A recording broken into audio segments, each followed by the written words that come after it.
done or said with no sales, no pay. So Yes. we look at sales in business Mm. as the most and the core part of business. Yeah. From there, Angel, I think you can talk to us and maybe we see how to share this. Discussing these important points with you, sir. So, Mm.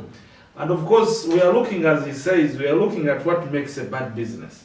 Okay? What makes it bad, what makes it great. Mm. We look at sales, we look at deficit financing, that is using other people's money. You can use banks, you can Mm. use individuals. Okay? It's all about deficit financing. And at the end of the day, you make profits. You get? And then you use the I have had picking. a challenge at some point. Yes. There are also companies that have come in to recruit these salespeople, Mm. but they always find challenges Mm. in recruiting these salespeople Yes, and that's very key. and training them and even having these people sell their products. Mhm. They always also lament. How can we The issue is one. help them People, sales is psychological. Mm. You got to understand the dynamics of the psychology of people, your clients. How do they want your products? How do they want to feel with your products or services? And then the question is, how do you deliver the message of your product? By your salespeople. These people are not trained. Okay. And if they are trained on fake information. That is very key. And they are not consistent at what they are doing. It takes around 7 months for a client to give up on a client. But these salespeople, they will come approach to you, you are in your own problems, you ignore them, they think you're not interested in their services. But for us, me and you know, that at least 7 months of constantly approaching a client, depending on your services, you can totally give up on the person. That's why we need a sales firm. Okay? Your products and its qualities are going to solve their problems or aid them at achieving their ambitions. The few who are going to pass through are the ones who are going to actually buy from you. And now once you have them, you have to keep them. This reminds me the process we normally call in sales, where you start prospecting Yes. with prospects. Yes. The prospects are very many. Yes. Then you get the leads, are slightly few. Then when you go to conversions, of course they will be fewer. Yes. But again, if you are someone, I believe if someone is good in prospecting Yes. and is good in lead generation, Yes. because the leads are generated because you are good at explaining and Yes. convincing these clients. Because we need to believe and agree that customers are comfortable when well explained to the services that Yes.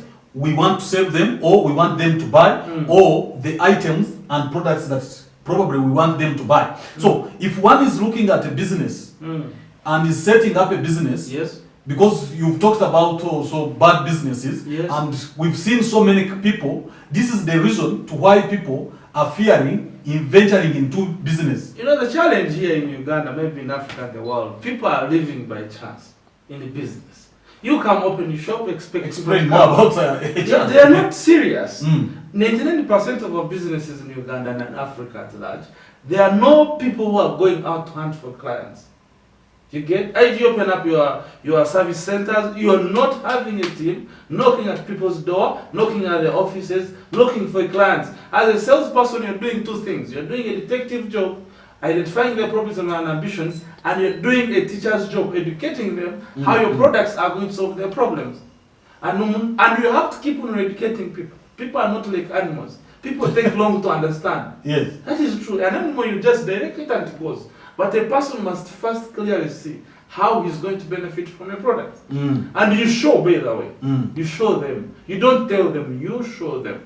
So that is very key, that we need to know what makes a bad business. A bad business is a bad business when it's not making profits. Of course. And that is very key. Or, of course, profits comes with a concerted effort. So, Angel, let's also look at how can we, from that very point, I pick something because we have always been discussing with people and trying to encourage them and motivate them to burn the fear to do business. Yes. So from that very point, Yes. let's look at how really can we help people get out of bad business. Now, fear is one of the causes of bad businesses. People fear to venture out.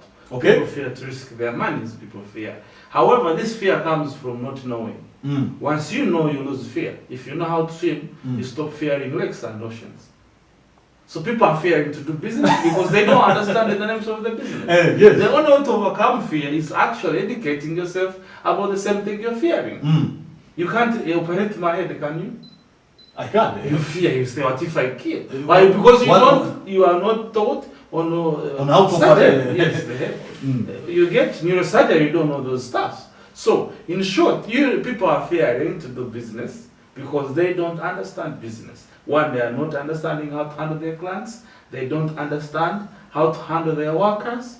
They don't even understand how to keep these two. Do you think Yes. maybe an entrepreneur, maybe someone who's getting into business and is struggling with sales, maybe looks at hiring sales experts, maybe sales trainers, business coach to train his team? Does this really support a business? Of course, now I told you fear comes from not knowing. Now, if you hire a person like me, Angel the sales coach, or Ignatius, it means now I will come help your clients or help your employees or your salespeople to see things the way they are. Teach them how do you get leads. People say they don't have clients. I say, how come? We are around 45 million people. How come you don't get at least 100? And if every business got 1,000 clients out of 45 million people, they would break even. If you got 1,000 clients paying you 1 million each, that would be more about $1 billion a year. And you're only looking for 1,000 out of 45 million. But I think also there could be also challenges when we look at looking at the bad business. Yes. There are also people who have entrepreneurs also who find challenges in pricing their products and services. Don't you think this also has a challenge with how But the price has no problem. The price has no problem. It depends whom you are selling to. Okay. You are not selling to everyone. There are people who are buying sugar 1 kilogram here at 35,000. Sorry, 3,500. There are those who are buying a kilo at 35,000. It is the same sugar from the same factory, but at different prices and at different places.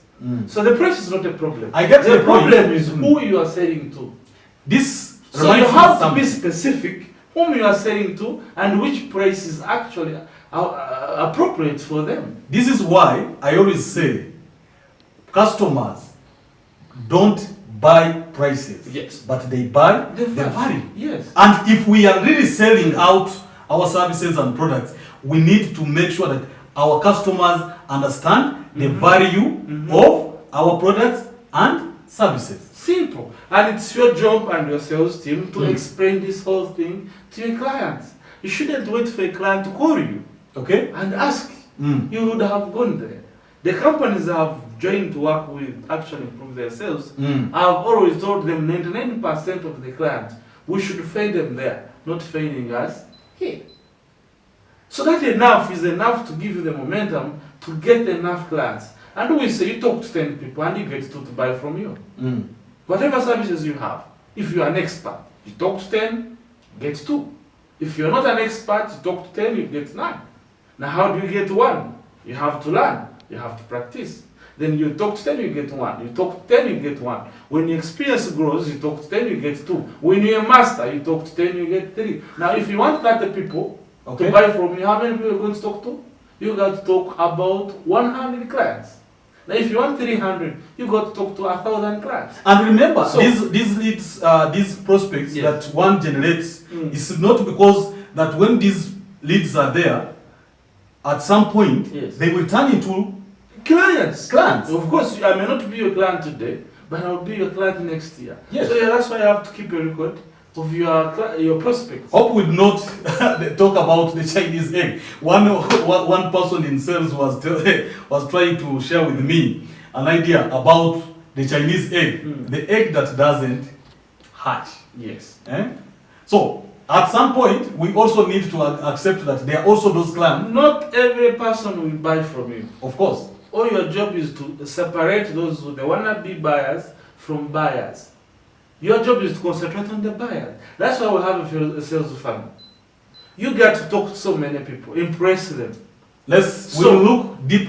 That's into why, the sales yeah, funnel. in fact, in future we may talk about qualification. How do you qualify a prospect? to become a client. So when these clients are in a sales funnel, your job is qualifying, removing the, you know, the other story of the Bible. I love to refer more to the Bible, like the how do Millet. millet from the other dust. So at a certain point, even God says He's going to kusengeja. Yes. You get Yes. change that. Filter and get out what is good and Yes. leave out So what is also in bad. sales, you are getting all, you are talking to all. Jesus said, I called all 12 turned up to be my disciples. So these 12 disciples talk to others, and the whole world is now a Christian. And so this is what every entrepreneur needs to listen to and understand. Yes. If you are there and you want to boost your business, you need to focus on sales, and you really need ideas, strategies, ways to boost numbers.